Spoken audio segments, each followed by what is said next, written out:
Yo, what's up, everybody? John Fitch here, hosting Rule Zero this week. Everybody is running late. Ryan and Rolo should be joining me shortly. I hope everybody's doing good this week. I had a great week. I got to work with this company C4C, and we were doing some instruction to some police officers. It was really cool to see fight techniques, systems, and ideology applied to resting procedures, and it's shocking, absolutely shocking, how little these cops know. It's shocking. It really is shocking, and the limitations of how much instruction they get and how much time they have to drill and learn things. Yeah, it's it's a little terrifying, actually. But this system was pretty nice. These guys learned everything. We did 8-hour days, 4 8-hour days, Monday through Thursday. Got through a lot of stuff, and these guys were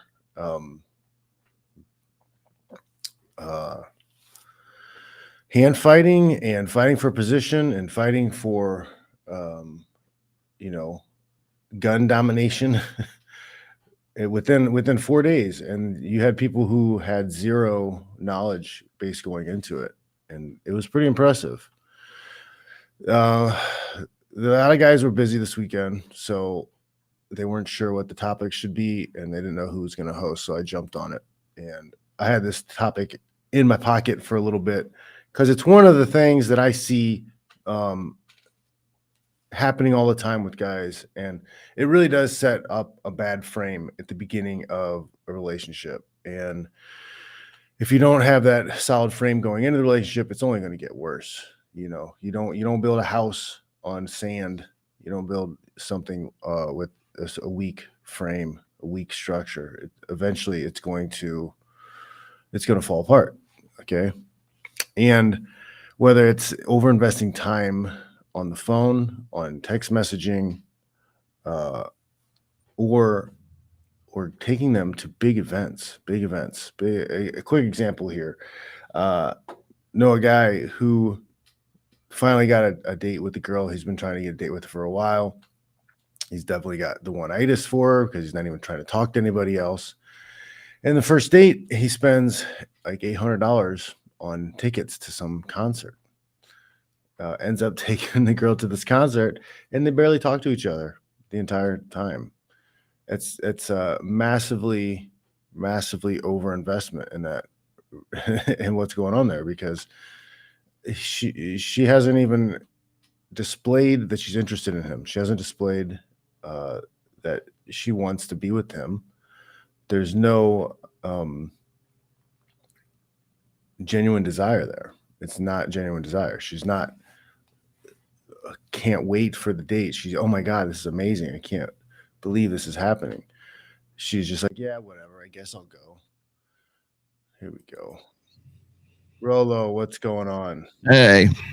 Welcome. Sorry about the mix up here, man. It's just like, I don't use Restream. So I'm trying to figure out Restream. Life happens. Nice, though. I think the picture quality is a lot better.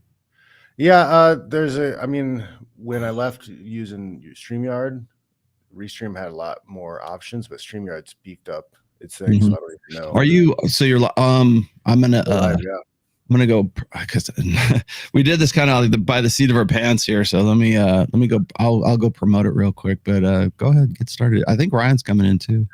Yeah, I had already gotten started a little bit on over investing with relationships, and how this is one of the most common things I notice from guys when they're talking about dating or starting to date or what to do for the first date, or they're just starting to talk to a girl. And it really destroys your frame early on in the relationship. If you're not, if you're giving away too much at the beginning, it's just going to be a downhill battle all the time. You want customers from ads? Sorry, I gotta mute that. Go ahead. And so you have guys I gave an example of someone recently who I know, and they took a girl out on a first date that he was trying to get a date with for a while, and he spent $800 on a concert for 2 tickets. Took her to the concert, and they barely spoke a word the whole show. It was like a free ride, basically. Yeah, she's like, yeah, I guess I'll go. Might as well get this free show. Might as well do this free thing. It wasn't like, oh my God, this guy asked me to go do something. Was he going there with the intent that he was more with this girl, or was it just like it was a date? He wanted it to be a date. He wanted a romantic relationship. Chat here from Mark Daniels saying, good morning, John. Great topic. I have made this mistake before. Overinvesting breeds disrespect. I did it mostly after the relationship had progressed. I think it's very common. I mean, I think a lot of it, like guys, like, okay, so this is like, it's funny to get back to some of these old topics, because this is really common. Like when I first started out, on the So Suave forum boards, and the guys had this tendency to, overinvest, but it wasn't not even so much like money, like leading with their wallet, so much as it was like, she is. Oh, am I too loud here? Hang on. Is that better? Hang on. Bring myself down. I'm on my own board here, so is that better? I just brought me down by like about 20%. There we go. No, I mean, back in the day, this was like, I think this was in maybe 2009 to 2012, somewhere around there. Guys would be like, oh, I want to go out. I'm going to take her out to dinner. I got this whole thing. Like they're saying, oh, well, Rolo says have a plan, right? Go and do. Yeah, exactly. Yeah. Well, I mean, SJ's right. It's boomers. Yeah, we're not boomers, dude. I'm Gen X. Thank you very much. But there was this idea that you had to make her comfortable, right? You had to get to being her friend. Like familiarity was like part of like their game at that time. And there was like no flow and no challenge and no nothing to like to want to have like that second interaction afterwards. And so it wasn't so much like, oh, I'm going to take her to a concert. Like right now, like what I think is interesting is like in 2022, it's on steroids, because I see these guys all the time, like calling into Fresh and Fit, or they'll be like on other shows as well. Hell, even on Sosnick's show, these guys will call in and say, hey man, I flew this girl out, and then I flew her back because she wasn't into having sex with me, and she should have known that if I was flying her out that she should be having sex with me, kind of thing. And I'm like, that's like this decade's like over investing is like, it's not enough to take her to a concert or like, buy a full up meal and, foodie call or something like that. It's like, no, I actually paid for a plane ticket and a hotel and a weekend with this girl. That's over investing today. That's over investing, 100%. And buying gifts, buying trinkets, buying whatever. Like I had a friend who met a girl that was long distance, and he's texting, making phone calls. He's spending, an hour to 3 hours a day communicating with this person he's never met. He's never had contact with personally. And it's like, I try to have, you can't red pill somebody who doesn't want to be. And, you try to suddenly have a conversation with them. I was like, yeah, well, all that time you're spending talking to that person, you could be like trying to talk to other people. You could be meeting other people. You don't think it's kind of a waste? He's like, well, it's kind of nice. It's kind of nice to have somebody to talk to at the end of the day or whatever. And I'm just like, bro, I was like, I understand, but like there are women everywhere. Like why are you limiting yourself to somebody who lives in another country who there's a good chance you might not ever meet? And it's not uncommon that's the type of investment these guys are making, texting every morning, texting every night. You haven't even had a date with the girl yet, and you're spending hours of your time per day trying to get her attention. It's because here's what I think a lot of guys do is, if they don't have any like formal, if they don't know like game in particular, and by game I mean social skills. Okay, I'm not saying, oh, you go and neg hit her or do this or whatever. I'm not talking about like formalized game. I'm just talking about like in terms of like what is what is your methodology, I guess? Like what like, and most guys, if they don't know anything about it, if they picked up like, game, quote unquote game from like their parents or Bible study or school or God knows where else, right? I mean, everyone, like if you read my 5th book, I started out this way. I said, you know what? Everybody has game.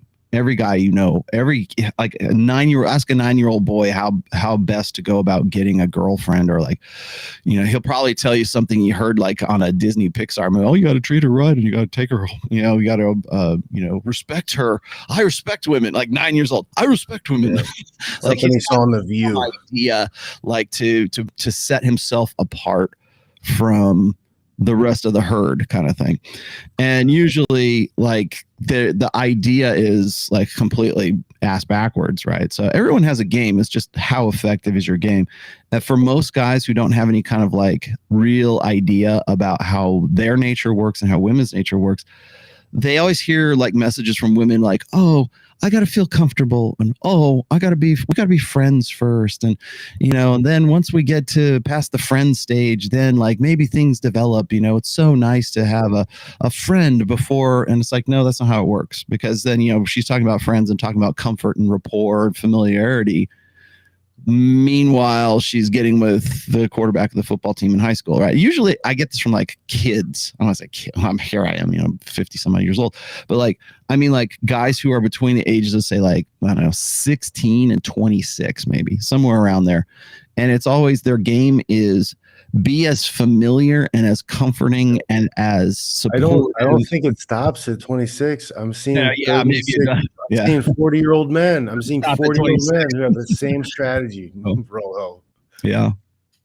Yeah. Right here. This is kind of, he's saying, Mulis is saying, geez, what do you talk to her about once you meet her when you've been having hours of talking on the phone beforehand? Mm-hmm. And that's it. It's like the whole, I'm getting familiar. So you're just listening to her emotionally dump. Man, I haven't talked to you. You're agreeing with all the stuff. You're trying to be, oh yeah, I feel that way too. I feel this way too. And you're just, it's an ugly hole. Well, here's what I think happens is one of the reasons why I think like OnlyFans is such a thing for guys is because it provides that same kind of familiarity that's what their game relies upon, right? So it's like this virtual girlfriend or this like somebody who actually is out there that gives a shit about them, that actually cares about them. But that's what I think they're trying to get to when they're like sort of spilling their guts on the restaurant table when they first get there, because they realize they take to heart the idea that you got to be friends first, and you got to have rapport, and you got to be familiar with them, and you have to be 100% upfront honest, right? You have to like, okay, full disclosure. They want women say, oh, was it the key to a healthy relationship is good communication. So I'm going to be the best damn communicator I possibly can. And it's funny. I was talking about this with Torsha and Kevin Savo last week, and guys tend to be competitive, right? I mean, we operate on hierarchies. So if you tell a guy the best way to get laid or the best way to get from point A to point B is to like be vulnerable, right? Be more open, be emotionally available, let's see, get in touch with your feminine side, do all those things like we've been hearing since like the early 70s. Guys will take that and they'll go, whoa, is that what women really want? Oh, it is? Then I'm going to be the best communicator, and I'm going to out-communicate all the rest of these motherfuckers that are in competition with me, right? Oh, vulnerability? I'm going to be the most vulnerable guy that I possibly can be. And then you start looking like Destiny or the rest of these guys that were on show on FNF last night. And it's like this escalation of availability, emotional investment, vulnerability, and it's not enough to just to have a girl and then be like have a oh God, she gave me a shot, so I'm gonna go out to dinner with her and I'm gonna tell her my life story the minute I meet her, and we're just gonna be like two star-crossed lovers and our souls connect or something at the dinner table, and I'm gonna tell her about how that time in when I was 12 years old that my mom did this or my dog died or whatever your life story happens to be, because it's this idea that to set themselves apart from the rest of the herd, they go, okay, what is it that women want? Oh, women want emotional availability. Then I'm going to wear my emotions on my sleeve and be the most emotional guy I possibly can, because clearly that's what women want. And that'll get me in there. And it's exactly the opposite of like what women actually want, because they've been listening to women tell them essentially attraction cues rather than arousal cues. And women, when they're asked that on a show, or they're asked that like on TikTok, or they're broadcasting this out to the universe, guys take that to heart and they go, okay, well then once I get past the familiarity and the fun, because guys mistakenly think that women think the same way that men do. Yeah, exactly. And different brains. Well, and so what happens is guys being competitive with other guys, they go, okay, well, if that's the parameters of the game is vulnerability, then I'm going to be the most vulnerable guy I possibly can, because that'll get me more pussy. I mean, that's the nuts and bolts of. They're probably not like verbalizing that. They're probably not like thinking that like to themselves, but that's the mechanics. That's because men are problem solvers, and we're deductive problem solvers, which makes it worse, right? So it's like, I want pussy. How do I get pussy? Ask a chick. Okay, I found out. Now I'm going to go and this is what she wants. I'm going to develop myself to be exactly what this chick wants, and therefore I'll get pussy, right? Well, it's like garbage in, garbage out. If they think that they're getting something, if they think they're doing something that's the right way, they'll amplify it to the nth degree. They'll like completely like go overboard, because clearly more is more. So I don't know how true this is, but that Robert Pattinson, the guy who played the Batman from the whatever. Oh, movie, Twilight guy. Twilight guy, yeah.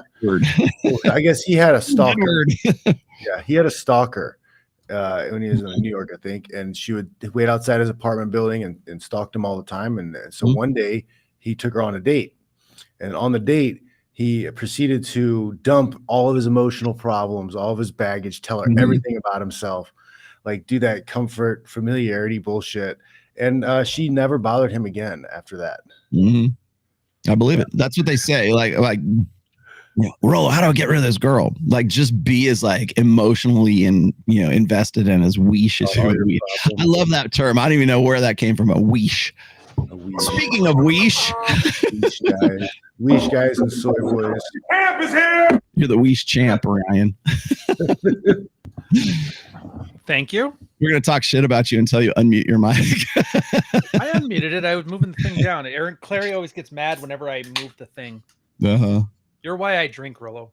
Yeah. Well, if I was still drinking, I'm about ready to start shooting up these days. Start watching a Brittany Venti live stream, and you're on with Torsha. I'm like, what the hell, dude?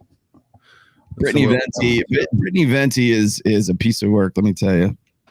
I'm sure she slammed Roosh. So it's good in my books. She also slammed Kevin Samuels too. She did like a full like expose on him, but this was before he died. But she did this full expose on. That's actually how I came into like knowing who she was.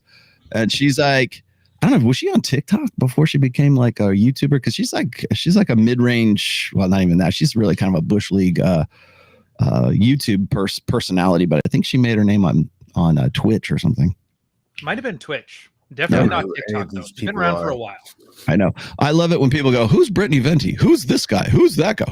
Who's Anthony Johnson? Correct. Right answer. Correct answer. Correct answer. That's it. You be glad you don't know.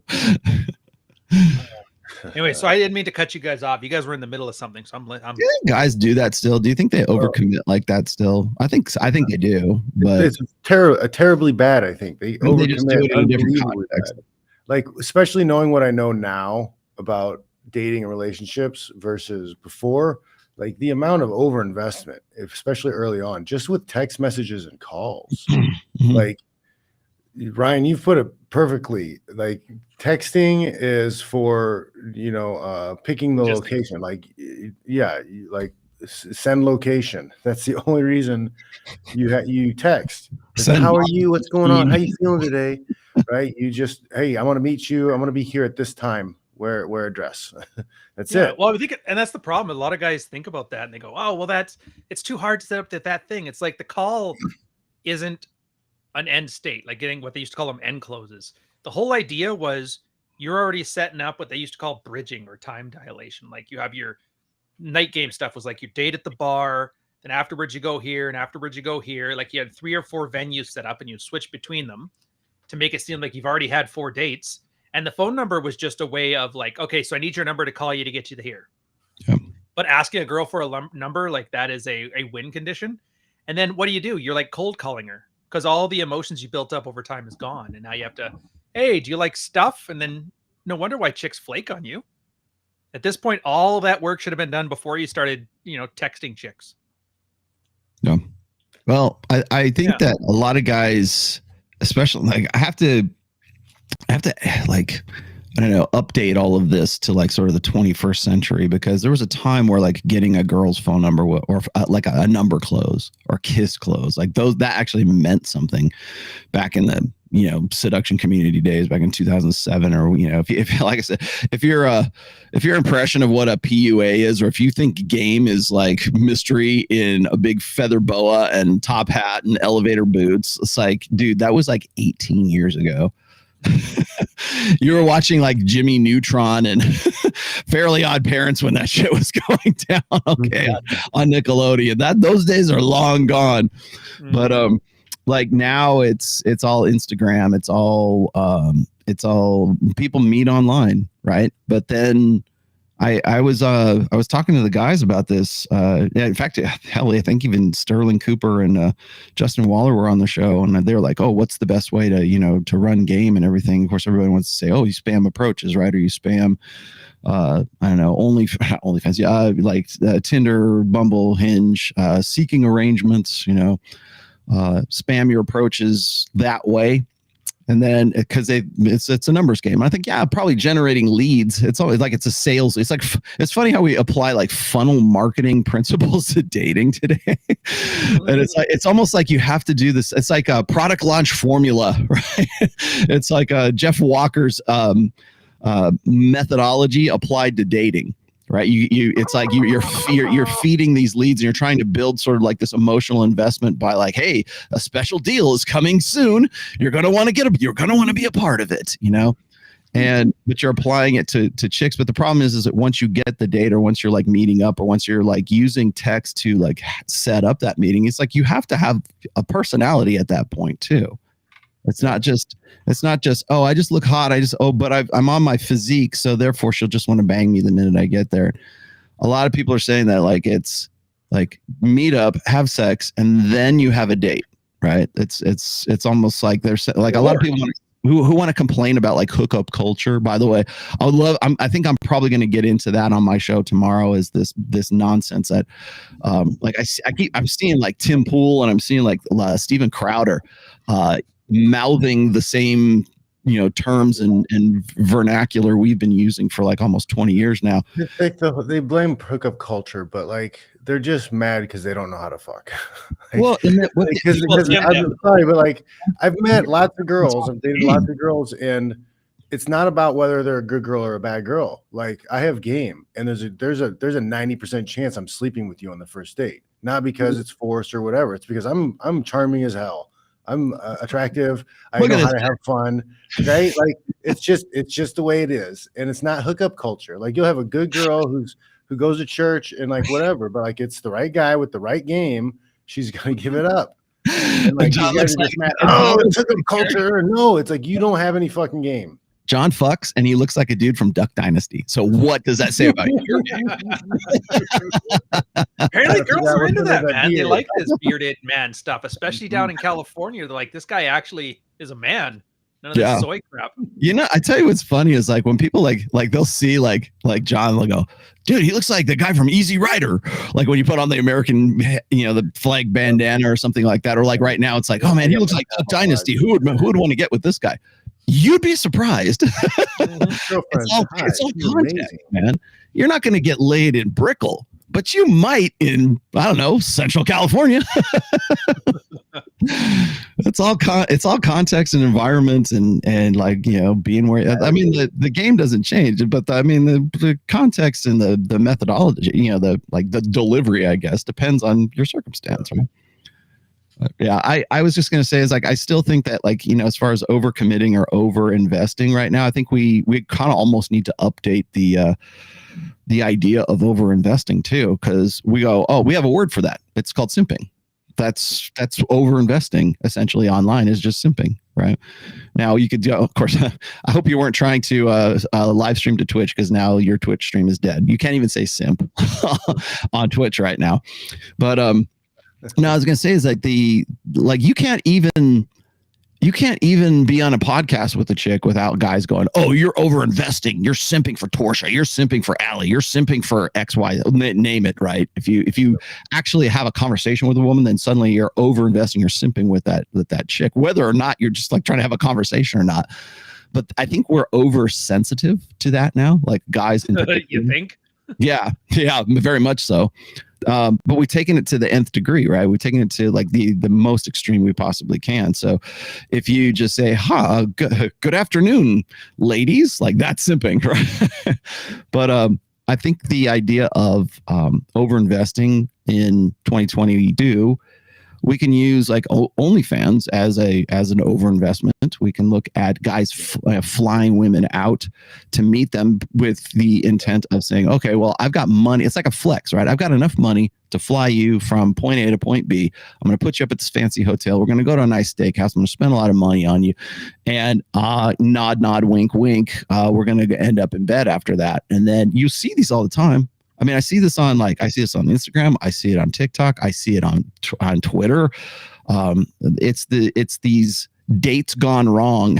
And the date gone wrong is the guy spent like, anywhere between $800 and $1,200 to fly the girl, to flute her. We have an award for it, flute her out. That's overinvestment. If you're flying a chick out and you're not like, there's not like women in your local sexual marketplace, that's most definitely overinvestment. If you are spilling your guts on the first date and trying to like sort of get past the uncomfortable phase of like arousal, like does this chick really want to get into bed with you just simply because of like what you are, like are you her type? Is she the guy, or is she the chick that would get with a guy like you? Most guys are very uncomfortable in that phase. I think this goes back to like old school mystery method, Ryan. Like, wasn't it like there's the attraction phase, the seduction phase, and the sex phase or something? I forget. Oh, the comfort phase, and then the seduction phase. Or A, B, and C, or what do they call it? And a lot of just three, as long as you know. And the guys who really screwed up that, no, it was attraction, comfort, and then it was seduction. I believe seduction gets you to sex, right? And what happens if you put one of those in front of the other, or if you like cruise through one of those, it's a process. It's like a flow kind of thing. And I'm not saying that's the be all end all for game, but I am saying is that like a lot of guys will want to push past the phase that they're not comfortable with. Like they'll want to like, okay, well, I don't know. I don't think I'm all that hot, but I have a lot. They're leading with their wallet. So I want to get past the uncomfortable arousal phase and get into the, I'm going to impress her with my money phase. And then that's where the overinvestment comes. And then of course it's just, you might as well just go buy a hooker. I mean, watch. I mean, seriously, it'd probably be cheaper for most guys to just, if sex is the end goal, dude, it'd be cheaper. Did a video on that. He actually crunched the numbers, and it is. It's simply cheaper if that's your end goal, right? I mean, that's sort of the fun of it, though. Like the part of dating, all the attraction stuff, the dance. Like, what's the point if you're just going to do it to bang? Yeah. Well, my what I think is funny is like for being deductive problem solvers, guys. The animal tied to the tree, and you shoot the animal tied to the tree. Like, yeah, that's not fun. For being like a deductive problem solver, you would think that it's like flying a girl out, putting her up in the hopes that like, something's going to happen. Why not? You would save money by buying yourself an airplane ticket, go to Vegas, get yourself a nice room, and then go there and put yourself in that environment where you're going to find like women who are going to be into it. Or you could just simply pay for it, I guess, if that, go buy box. I'm not saying that's the solution, but if that's the end goal and it's to not spend as much money, was it like, get more poon for less money, right? I think that's more tail for less money. I think that was the old Tom Likas byline. But if that's the case, then there are more cost-effective ways to get from point A to point B. I just laugh at So this. These women yeah, don't so care there's a anymore. lot of Let me to break overinvesting down going sex on. to like quantified numbers. It's like Jesus. What are okay? So let's talk about some good ways to reward good behavior, so we know how and when to actually reward the good behavior. Because you can't just not give anything. You can't ever not invest. You know, if my girl is waking up every morning, making my bed, cleaning my room, cleaning the house, cooking food for me, and I don't do anything special for her, like that's not going to go well. Well, you know what? The one thing guys don't realize what's valuable because they keep thinking of it from their own standpoint. Like, what would I find valuable? And they think to do that. They forget. Like sometimes just if you're top tier dude, if you look like John and you're giving the girl attention, that's a reward. I would say that's what I was going to say is like Yeah. almost 100% of the time. It's really like you're the thing they want the most is your attention, your time. Yeah. So like the rewards should be based around you giving them attention, not things like, oh, I'm gonna send her on a trip, or I'm gonna buy her a nice bag, or I'm gonna buy her something that's useless to me. That doesn't make any sense. Yeah. No. Like when I reward, it's like I'm going to go and I kind of reward myself. It's like, what's something I really want to go do? I want to go to this restaurant that's on the far side of town that I hardly ever go to. That's amazing. I'm going to share that experience with my girl. That's what old school PUAs used to say is like, go places that you enjoy. So at least, even if you got blown out, at least you're having a good time getting blown out, right? Like you're going somewhere you like to do. And they're also saying like, if you go someplace that you enjoy being, like if you like rock climbing, you take her on a rock climbing date, at least you're having fun doing your rock climbing, right? Yeah. So what I was gonna say is that like I think the idea of like this is gonna get real controversial. People are gonna like, it's funny, like Ryan, some of the stuff we used to say back at like that was just part of the game, part of the community back in the day. Like what I'm about to say is part of that.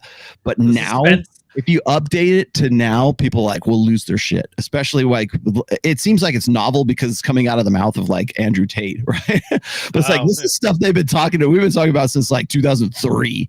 Yeah.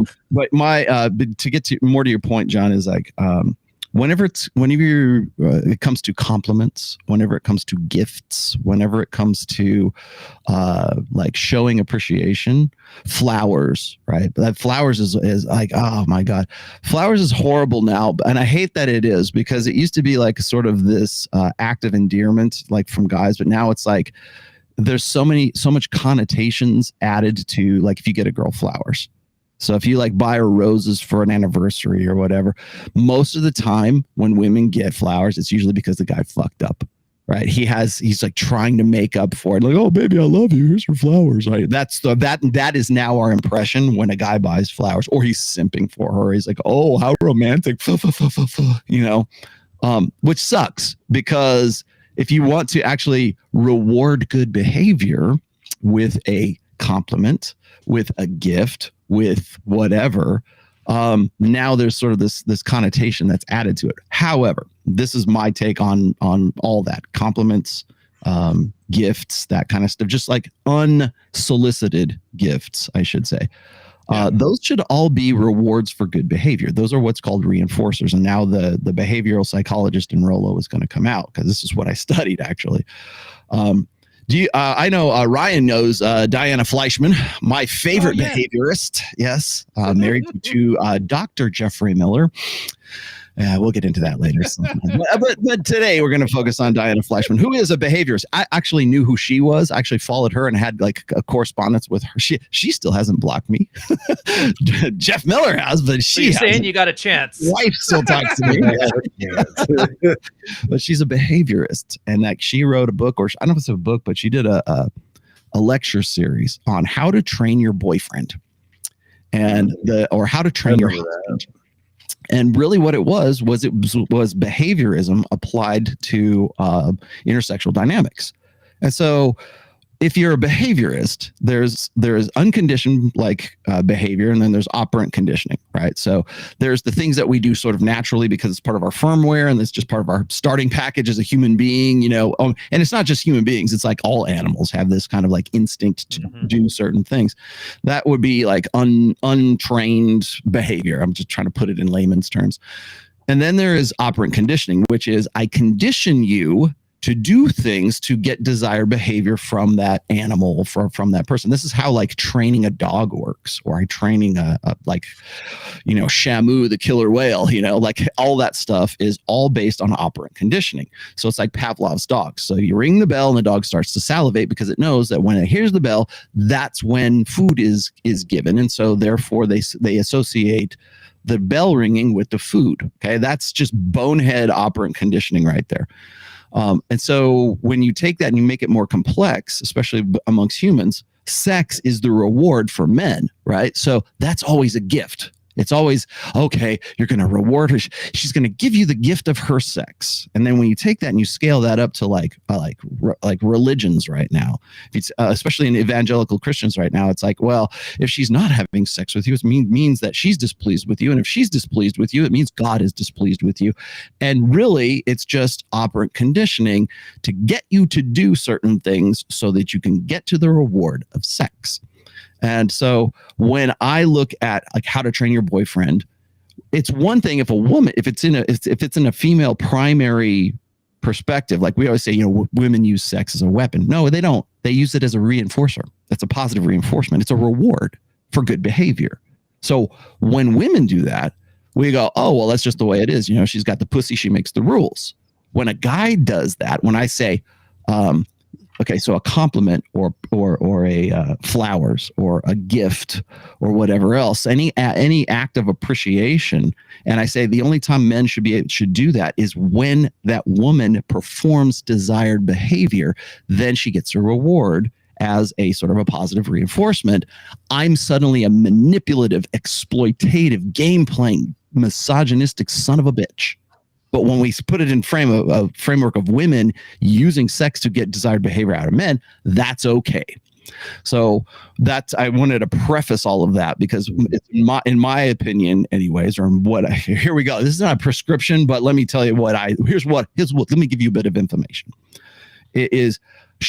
Compliments should be delivered for desired behavior, or like after it is performed as a reinforcer. It shouldn't be something that you go, okay, hey, you're going to get a free dinner if we're going to have sex afterwards. If you give it away for free, it loses its meaning. It reinforces desired behavior. So if she really gives you a great blowjob, you go, here's some flowers for you. Why'd you give me these? Oh, no reason. It's just like the association. It can't be like, it's like the observer effect, right? Observing a process changes the process. So if you talk about it, well, you gave me a good blowjob, so here's your flowers, then that kills the whole thing. Well, yeah, but the overt manipulation is this guy who doesn't get it. Yeah. You have to be socially aware enough to have it like under the compliments, presents, gifts. I even take it a step further. I don't even think it's like rewarding specific, like overall behaviors, like like that. It's not like, oh, she did the one blowjob, I've got to repay this, because that was great, and because that does become kind of transactionary. Yeah. A series of good behaviors, and because I do the same shit with my kids. Oh fuck, kids! I haven't yelled at the kids. I haven't got a headache from yelling in 2 weeks. We're going to Chuck E. Cheese, bros. Yeah, I'll square this circle. You guys are on point.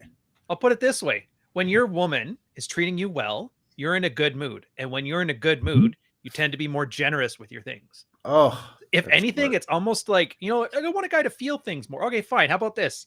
If I feel sexually satiated, if I feel happy, if you're putting value for my life, I'm the most generous beta male ever.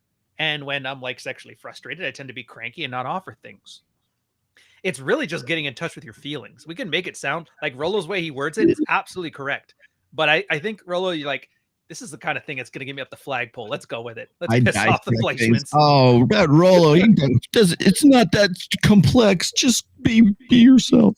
Yeah, well, it is too, because there's covert contracts. I just did 2 hours on that. And a lot of guys do it transactionally, like John is saying. We're like, all right, 3 blowjobs means 2 rings. And it doesn't work because, like we were They saying got a earlier, the spreadsheet. girl, yeah, it's ham-fisted manipulation, and girls intuitively catch on to that, and so they naturally blow that shit out. They won't take this weird manipulation; they'll ruin it. And then the guy has his covert contract in his head: if she blows me, I'll buy her a ring, and we'll have a problem-free life. She doesn't meet her end of the bargain. He gets angry and resentful, and that comes out in all the ways that he treats her. And then that ends up creating this weird spiral where he acts resentful. Then she provides less value. Then he gets angrier and more resentful. And then you end up in a dead bedroom watching one of our live streams, sending us a super chat asking how to get the girls. And it's weird because all the stuff that Rollo described, even though it's the flagpole running you up at the flagpole for being misogynistic, or yours, like the way you're saying it, John, it's how it all works. If she's providing value for you, you feel better. And because you feel better, you do more generous stuff, but you don't have any attachment, like expectations to it. You're giving her, and if you just in a can't, good mood, and you're doing what if you would can't do take her in a to good her mood. restaurant, Yeah. and if she doesn't want to go, you're not going to get angry about You're in a it. good mood. You're going to lead everybody to something fun and cool. Yeah, and your restaurant, maybe she doesn't want to go, but that's fine. You don't care because it's a place you want to go, and it's a place you're going to have fun with anyway. So you don't have any attachment that, well, it's a reward. Don't you know you're part of the deal? You've been nice. You're supposed to go to the goddamn restaurant, Susan. No, you're just an aloof guy who absolutely Get it gets for it. you. Yeah, and then when things are going well for you, you reward everybody else because you're in a good mood. And why wouldn't you treat people that are good to you good people? The fact that it takes us 2 hours to explain this to a guy is the part that this is how far we've fallen, man. How far guys have fallen. Jesus. Yeah. I was gonna say, If she doesn't make you feel good, don't do something. Don't do anything nice. Like there's a difference between a gift and a bribe. Oh yes, well put, sir. Well put. Yes, there's a huge difference between a gift and a bribe. And I have, I mean, when you give, like, if you give a girl a flower, like a rose, right, whatever it is, like unsolicited, like women go, oh, that's how nice, you know, blah blah blah. There's a message, this communication that is an association, I should say, that is tied to that. So like when, like I've seen this, I've worked in offices where there are women there, and suddenly, obviously on Valentine's Day, if every bitch in that office doesn't get like flowers on Valentine's Day, like it's like they want their boyfriends to, like, I remember girls who would like send themselves flowers at the office so they could outdo the other bitches in the office place, right? Because, oh, my boyfriend, like they didn't even have boyfriends. Oh yeah, my boyfriend sent me these. And it's like this big flex. I go, so that's one thing. It's that it's a positive association. So there is an association that is attached to every act of giving, I think, from a guy to it. Because really that's what it comes down to. Like men and women, it's resource transfers. To be a guy is to make more resource. To be a man is to make more resources than you can expend, and to be generous with those resources. So when we talk about, we always get into, well, what's a high value man? Well, I mean, classically speaking, it's been to create and generate more resources than you can expend, because then that makes you a more, you know, I don't know, eligible bachelor, I guess, because you have that. And that's why the generosity aspect of it has to be there. If you're like this rich, stingy bastard, that's unattractive. Well, why? Because women can't get access to the resource because you're a stingy bastard. I mean, it's just deductive logic. It's not hard to wrap your head around. But the act of having those resources and then being generous with them, and by generous I mean gifts, flying her out, leading with your wallet, making things in exchange. That's where a lot of guys take that to heart. Like that's their problem solving. Like men are problem solvers. The deduction is, well, if I have a lot of money and I fly her out and I impress her with the fact that I've got a lot of resources and I'm generous with those resources, then she'll want to bang me.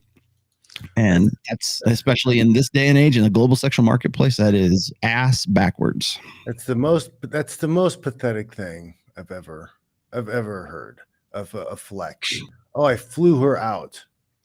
Like, she wasn't into you enough to fly herself. Plane tickets really aren't that expensive. Fly you back. I won't fly you out. They're really not that expensive. Dude, that's old school. Like, you buy the first round. Alaska Airlines got some $49 a flight type deals and stuff. I'll pay for you to go home. Spirit Airlines, you might get in a fight on the plane, but like Spirit Airlines, like there's ways. So if like she's into you, she's gonna fly to see you. It's not a flex. Oh, I'm gonna fly out, baby, because I got so much money. Like if you're that high value and you've got that much stuff, like these girls should be like climbing over themselves to get to you. Well, it becomes not a like flex. It's really pathetic. I think this is a really interesting topic because it's very broad. Like you can expand it into so many different things right now. Like it used to be, to me anyways, guys over investing was when they would like get a first date and they couldn't believe they got the first date. And they would go to a restaurant or they go wherever they're going to go. They isolate the girl. Remember, classic seduction technique.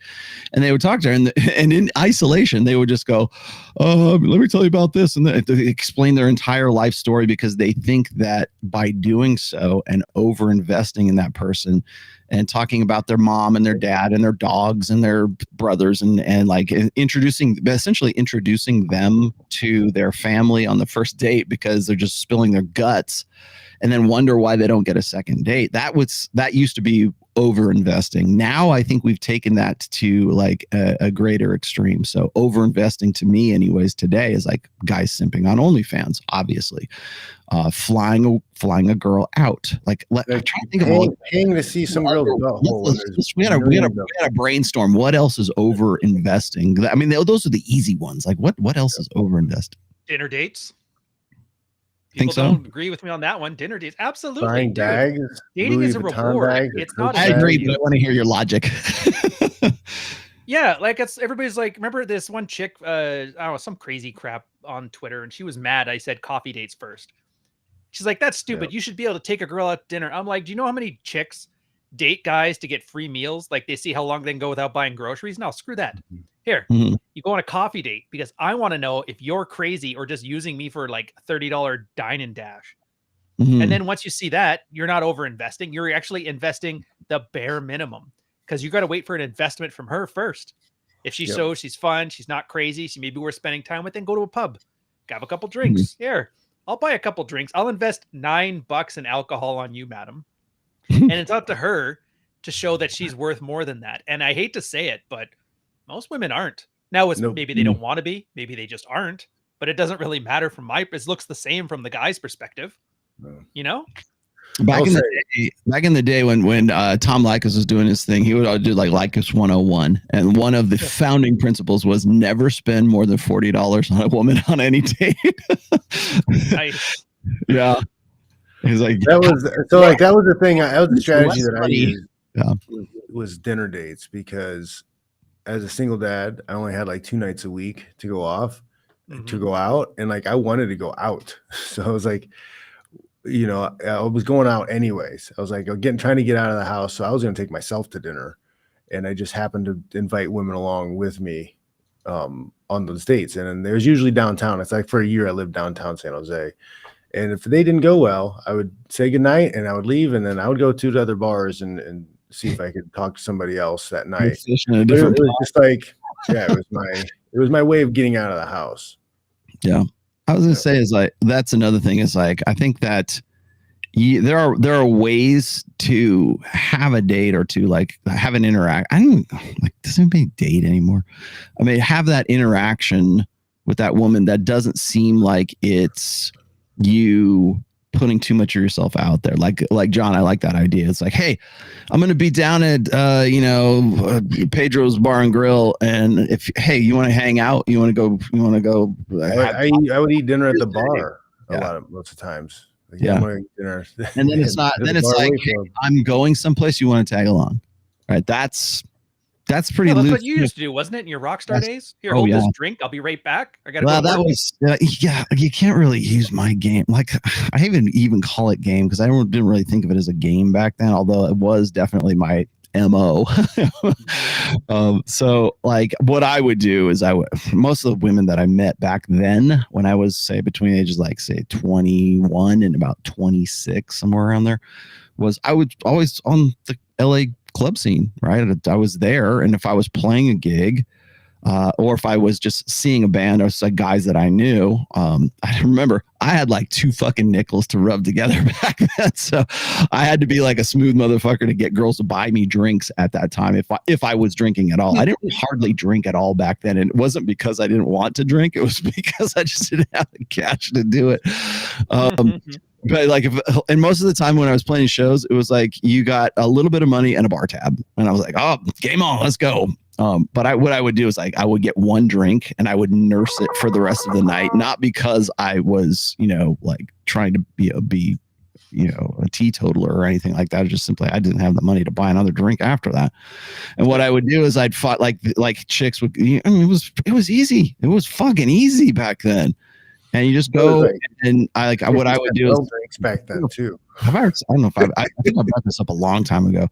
What I would do is like I'd find a chick, I'd start talking to her, and then I'd be like, "Hey, my set's coming up. Can you watch my drink?"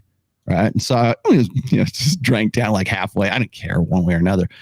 And I knew that if that chick was still at the bar watching my drink after the 45 minutes I was up there playing, that was it. She was a notch at that point, because that means she's invested, right? She's invested enough to watch your drink to see when you come back and you get off of there, right? So you've gone and you've sort of done this, say, "Oh, you're a dancing monkey." Well, I've been a dancing monkey for a long time. If that's what it takes, then that's what it took back then, right? Get up on stage and shake my ass and play some music and do what I was doing at that time. But it worked. Don't care, got laid. Yeah. And that was the traitness of hating. We put that up last weekend too. Yeah. Oh, you dance for these chicks. It's like, what do you expect to just stand and have them like eat his dick? The stoic guy just standing somberly in the corner like that meme. You're gonna entertain me. I don't know what else to tell you. Yeah. You don't know how Oh, that guy's not a dancing monkey. Give me that one. That's funny. Billy Buster says, "Does that count as anchoring?" Yeah, it kind of does, actually. I mean, we didn't call it that. It was just like I knew that it was gay. Oh, you know what? Oh, what was it? Sterling Cooper just put this out as a tweet. He says, if you're meeting a girl and she has like a hair tie wrapped around her like her wrist when you meet her for a date, you're getting laid that night. Nice. That's a good. That's how you knew you're getting. You're getting laid because you're gonna gotta tie her hair back. And then the other thing is like Tom Likas used to say this, like if you meet a chick and you go out to dinner and she's like pounding down like a double cheeseburger, or she eats like a big ass burrito or some shit, you're not getting laid, because because the chick's there just to eat, right? And no chick wants to have sex with you after she's had a big old onion burger and she wants, you breathing on her or whatever else, right? So if the chick is like pounding down food, like as much as you're probably not getting laid that night. If she's eating a salad, you might be getting in there. Like these little cues. I know they sounds like it's nitpicking, but it's true. And then like he used to talk about how guys would meet girls at clubs and everything, be working up on her and everything, and she'd be like, it's 2 or 3 drinks in, and then it's 2 a.m. or it's 3 a.m. And if the chick says, "Hey, let's go to Denny's," or "Let's go get a pizza," like afterwards, you're not getting, just at that point, you just know you're not getting laid, because she's trying to sober up and she's trying to like, she's putting food into her body.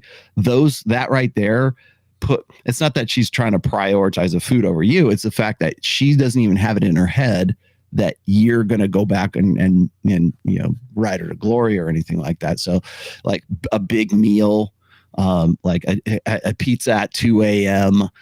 Those were the old school things, but I think they still kind of like apply today in some ways. Like a lot of people complain about foodie calls, right? Oh, I'll just use this guy to get a lobster dinner or whatever. If that's the case, like if the chick's like, "Oh yeah, well let's go to the steakhouse," or she wants to bring her friends, right? "Hey, let's go have. Hey, me and my friends are going here." Always decline. Always decline that shit. Like if it's the girls would want to go to La Bamba's, burritos as big as your head. After the bar, if they had their heart set on La Bamba's, not like fast food burritos. You're talking like the big ones that you get like from guys who immigrated from Mexico to like start a Mexican restaurant here. That kind of burrito, forget it. Dude, kind of burritos that nobody goes. Nobody went to this place when they're sober. No, thank you. Call me when you're free. Yeah. No chick wants to have sex with you after like a freaking super burrito. Well, like she should have a little bit of anxiety to her, right? As much as guys are like, "Oh, does she like me? Does she not?" They forget. Let's go to In-N-Out and get a double cheeseburger. Yeah. Good night. That's honestly, that was my tell when I knew I was in there. When it looked like the girl was like a little bit nervous around me. Like, "Oh, is this going to happen? Is it not?" And like, it's a sign to look for. They're almost excited and anticipation. Oh, that's like the fun part of game. And these guys cheating, I'm like, guys, you're robbing yourselves of such a fun experience. Like, I'll tell you here's my experience. Wasn't really into the girl. I still slept with her, but here's the point where I was like, I still remember this. She just started babbling to me, like random word stuff, because she was so nervous. And so I kissed her to shut her up. And I don't know, it's one of those things that just stuck with me throughout the years. Like get something like that under your belt. That's where you start to appreciate game for just being game, you know? There's leaving them better than you found them. I stopped her from babbling like a nonce. Yeah. I think that a lot of guys, one of the things I really liked about like John's, I think the best teachable thing that John MLD ever did was body language mastery. Yeah. Because I think it kind of in more ways than I think he really appreciates, because it's one thing to say, okay, here's a body language, here's what you look for, blah, blah, blah. Okay, that's one thing, but that leads into like other cues too. Like, oh, did she eat a big meal? Right. That's a cue. And most guys don't like real, they're just fucking happy to be on a fucking date, quite honestly. But or if they met a chick at a club and like now suddenly she wants to go have pizza at 2 a.m. Or, hey, me and my friends are going over here. Or, hey, can I bring... There's a difference between a coffee date and like, hey, let's go meet up for drinks at a lounge at 10 p.m. Right? There's a difference in quality of the date or whatever it is. I hate to call it a date, like a meetup, right? Of a girl at Starbucks versus, you know, going to a nice sort of jazz lounge or some shit like that. I'm throwing ideas out there. Not, I know everybody doesn't go to jazz lounges, right? Well, he's a boomer. Okay, well, then insert your jazz lounge for your generation, asshat. But the idea is this, is like, there's a qualifiable difference between like certain like things. And the number one clip on my clips channel right now is that chick Coco Butte, when I was on with Adam Sosnick and her, and she's this prissy little, you know, like people like love to hate her. But one of the things she was saying was like, I don't want to go on coffee dates because it means you're cheap or whatever, right? And I'm like, I agree with that, but I agree with it for a different reason. I think you're right, but for the wrong reasons, right? She's like, oh, I don't want, you know, if a guy really wants to invest in me and really wants to show me that he's, you know, he's interested, then he'll take me out to a nice dinner. He'll take me to sushi, or he'll take me to a steakhouse or something like that, instead of like, hey, let's go meet up at like Barney's and have like a double espresso or whatever, right? Right. So because that's the kind of chick she is, and I think that guys, like, there's a lot to be learned from that, from her just like sort of vocalizing that, because I think she thinks that because any individual woman's experience is all women's experience, of course. So so when she throws that kind of stuff out there, I think she believes that all women want to be treated the same way as her. I'm like, no, you don't speak for all women. But the idea of going on a coffee date is a safe date. I've talked about that. I think I've got essays about this. There's a difference between going to a lounge at 10 p.m. and having like cocktails, you know, a martini or some shit, versus meeting that girl at 7 p.m. at Starbucks. Same girl, different environment, different attitude, there's different associations that go along with that.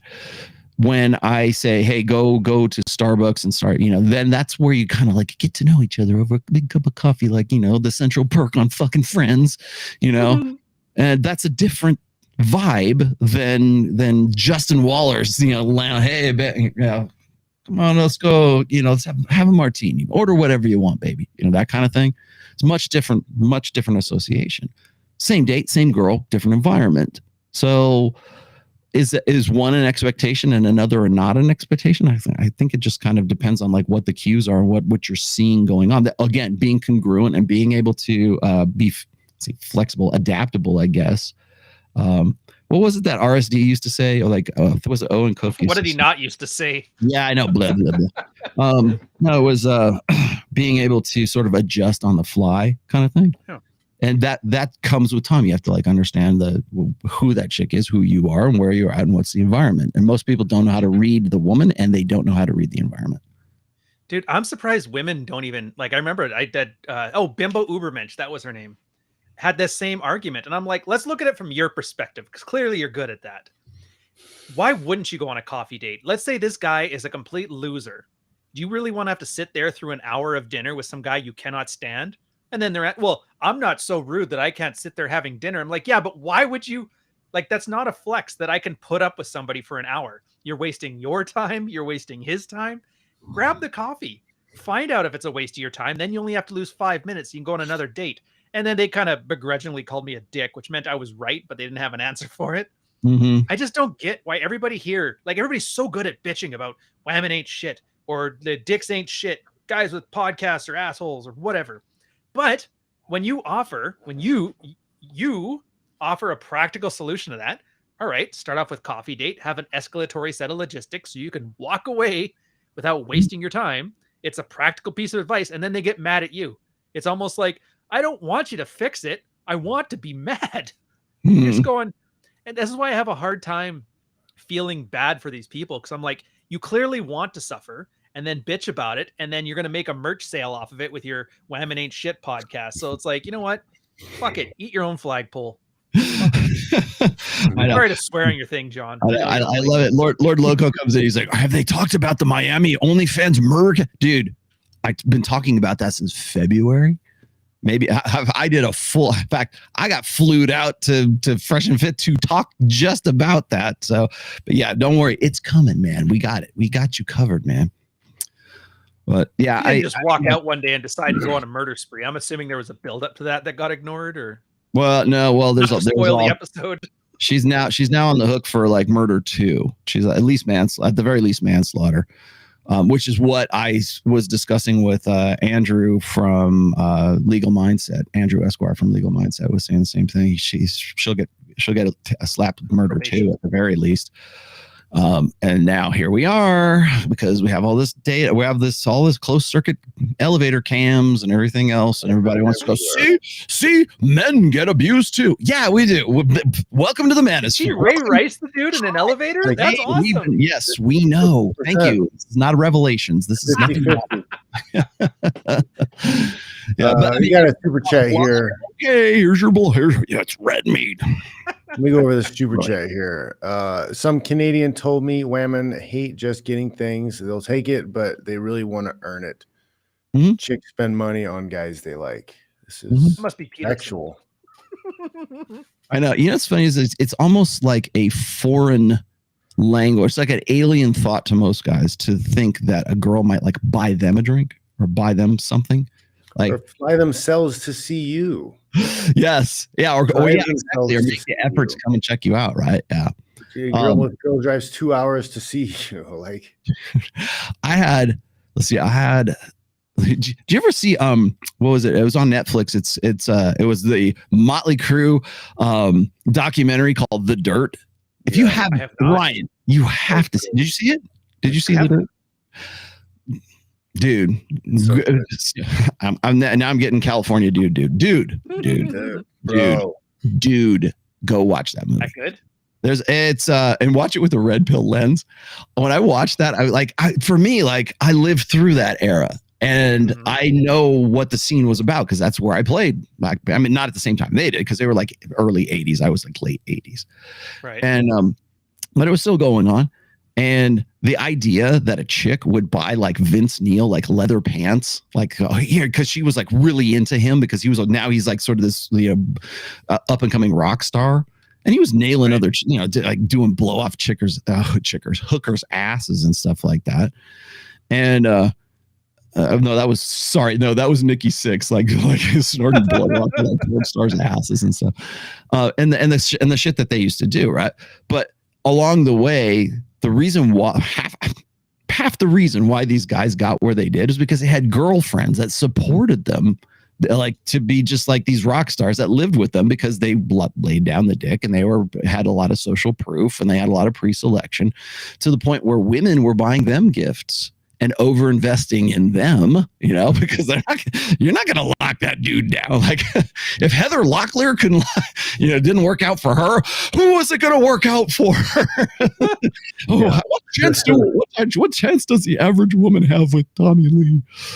But the idea, they knew what they were getting into.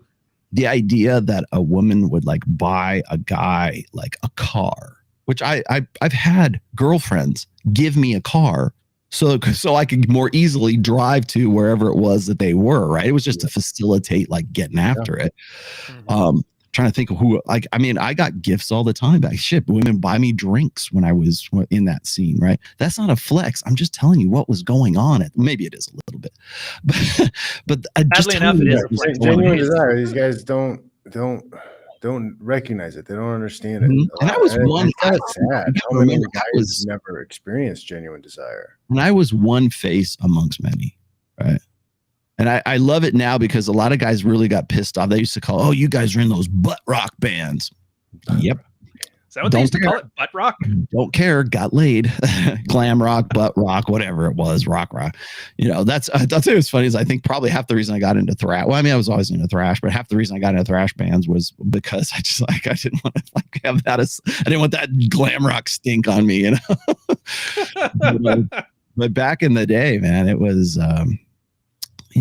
Everybody was experimenting with music at that time, especially the transition between, like, say, the late 80s, like 88, 89, 90, when things were shifting over to the grunge sound. Like, oh yeah, like Soundgarden would just started up right about like then. I think a lot of guys in my generation thought that the good times were never going to end, you know, when it comes to like metal and everything else, and that it just like sometime between 91 and 93, like just killed off that scene entirely. That's why you hate Nirvana. That totally makes sense now, because their MTV thing that got their start was in 93. Dude, Courtney Love murdered Kurt Cobain. It was a murder. Yeah, I mean, there's a documentary, Soaked in Bleach. Have you seen that? She murdered him. It just wasn't like. I think that what happened was it was a lowering of the bar, more or less, right? Like, you have these guys, like, think about it this way. And this is actually probably a good, like, you know, you talk about overinvesting, right? Back in, like, say, about the height of the 80s, like right around 87, like 86, 87, maybe 88, to be in a successful, like, commercial hard rock / metal band, you had to have a confluence of like the perfect storm, right? You had to have a lead singer who looked like like Fabio. He had to look like he could go on the cover of any romance novel. He had to sing like nobody's business, right? You had to have a guitar player who was a guitar god. It wasn't enough to just have a guy who was like, you know, passable as a guitar player. You had to be Eddie Van Halen, Vito Bratta, like Nuno Bettencourt, it's George Lynch, name the guitar god at that time. The bass player had to be solid and in the pocket. He was just along for the ride as far as like the imagery was concerned. But I mean, you still had to have all this talent and all this looks and all of this presentation. It wasn't just about the music. It was about the shows. It was about the recording. It was about the industry. And you had to have all of this going. It had to be this perfect storm. And at some point it had to give. And at some point you're just like, fuck it, I'm going to be Nirvana. That's when you got the alternative sound and the grunge sound. You got Alice in Chains. I really like Soundgarden. Soundgarden was great back then, but like, that's when you got that shift. And that's when you got, did you ever see that? I think I joked around with you this, Ryan. Did you ever see that movie Singles? Oh yeah. The 90s? I remember Singles. When that movie came out, that spelled the end of the metal scene. People go, oh, that sucks. Of all the things to kill you. You want to talk about Gen Xers? That was the movie at that time. Holy sweet Jesus. Yeah. What a piece of shit. God, I know. Didn't Pantera break up what's in the end of the 90s? Which ones break up? Pantera broke up in like 93 or 94, I think. But they were on top of their game. I mean, they kind of got back together and then like they fell apart again. Well, Dimebag Dave. I blame that on Phil, by the way, not on Dime. Dude, I was almost as funny as when Van Halen got back together for 15 minutes. Remember that? Oh, yeah. Roth was like, I'm back in the band. And Halen's talking about his new surgery. He's like, screw that noise. And then they're like, you know what? Get the fuck out again. Well, but so when you have like the bar is set so high for those bands, at some point, like nobody can meet those. It became such an industry and such a commercialized, like it was a grift. I mean, it started out really great, and then it turned into this grift that nobody could like meet the criteria for, and that's why things ended up changing because people were like over invested in this idea that they like. There was like, what was it GIT, Guitar Institute of Technology, and you would go to there and you would learn how to be a guitar god because it was like a career path at that time. And I shit you not. Like the guy, what's his name? Well, his real name's Russ, but Satchel, who's in Steel Panther right now, he used to be one of the instructors at GIT back in the day. And he's still freaking amazingly good. But like it got to the point where it was just so the barrier to entry was like so unbelievable that something had to break. So just laughing. Do you draw the turtle or the pirate to get in? Okay, so here's the deal. So now that's just the music industry. To be like a legitimate band, like to have girls like buying you stuff and over investing in you. Now you have to. It's not enough to be like Motley Crue in 81 or 80 when like the shit was just starting to happen. Now you actually have to be like, you know, the singer of like White Lion. You know, you got to be the singer. You got to like Mike Tramp. That's his name. You have to be Mike Tramp, right? He's like this. He's just this, you know, god of, you know, sex, right? And if you're not in that, then that's not enough anymore. And so it's like this escalation. I think in the data age and in like where we're at right now. Remember when Roosh did that thing about like you have to be fame plus game will get you laid, or like no longer it's no longer like number closing, it's now you have to bang a girl to get a second date. He was not wrong about that. Yeah, it was definitely not. It's got a super chat here, and they're saying thoughts on Louise Perry. She agrees on failure of sexual revolution today's theory. I'm going to be talking about that on Sunday. That's actually my show. Who is that? Yeah, I don't know who that is. I'll introduce you to Miss Perry tomorrow. I've got a new book I have not started yet called Shadow Men, and in there's supposed to be evidence of CIA plot and government conspiracy working with what's her name from years ago. They created feminism to suppress wages and tax more people and all that shit. It's the Rockefellers. So thoughtery is a CIA plot. Rockefellers and all that stuff. Yeah, it'd be good. Whatever. Yeah, even if it is a CIA plot. Here's the thing, though. It affects. I mean, it worked. Look, like wages. Maybe just in the States, but up in Canada, like, are the CIA really working feminism up here to fuck with us? Yeah. Well, if they've increased the tax revenue by double. They've suppressed wages. Nothing's gone up. People aren't getting paid more since the 70s. Like families are broken up. You have communities broken up. I just don't think they're that sophisticated. Really well. I mean, doesn't the FBI just give a kid Xanax and a shotgun and hope for the best? Well, everybody wants to see a design behind all of this, and it's like it's not the elves. I can't even say the real word now. It's not the elves. It's not the CIA. It's not the evil cabal of baby-eating, Moloch-worshipping, Jeffrey Epstein Island-going, you know, Illuminati. It's us. It's us. We're fucked up. That's the real reason, right? We were handed an invention that, you know, hormonal birth control that changed the world. And this is where we are because we're human beings and this is what we do. And this is, are we going to take those advantages or take those disadvantages and exploit them and completely like to the maximum extreme? Yeah, of course we will. How could it unfold any other way? And they go, well, I think it was the Rockefellers. But no, maybe we're wrong. Maybe it makes a great case. So let's just say this: if the Rockefellers were involved, or like, they're the ones who promoted feminism. Well, as far as I know, feminism really got its start in 1848 or 1849 in Seneca Falls, New York. It's at the suffragette convention there, which, by the way, coincided really well with Karl Marx, Communist Manifesto, which was going on right at that same time. And you know who wasn't there? The Rockefellers. So did they take those situations and run with them? Maybe. People, commercial interests will always exploit cultural shifts all the time. We're doing it right now. That's just what we do because we're human beings and we're all self-interested. So I like that. I'll tell you the other thing is, like, somebody hit me. I got to do a full dedicated show to this, but somebody hit me up and said, like, hey man, did you know that a wife couldn't have a credit card until 1974? I go, yeah, because look at the 10-year span between 1964 and 1974. right? We have hormonal birth control comes in, and what happens is we get a divorce rate that coincides directly with the use of hormonal birth control. Right? You can look at the correlation between those, like spikes, huge spike in divorces right after that. They're like, I don't have to be with this guy. I almost want to see like a commuter, what is it, customer debt? Or, oh no, it's the debt cycle. I want to see that debt chart like escalate as soon as they give chicks credit cards. I got it. I bet you do. I got it, my friend. So what else happened? Okay, we're in the Vietnam War at that time. We also have right immediately after hormonal birth control, we have the free love generation. We have the sexual revolution, which is what this guy's referring to, which is what I'm going to talk about. I think I'll probably go into a little more detail about this tomorrow.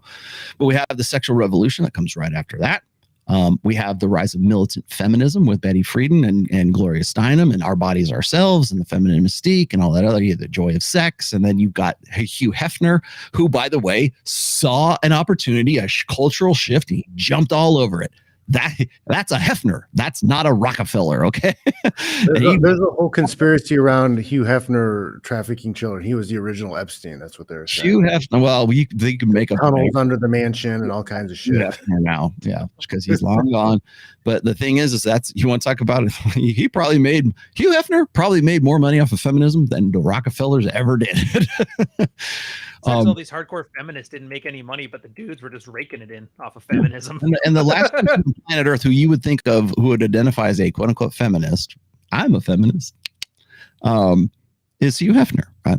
So you got that going on. Then you've got, so you got this, you got women who are divorcing their husbands. That's when marriage rates start to plummet.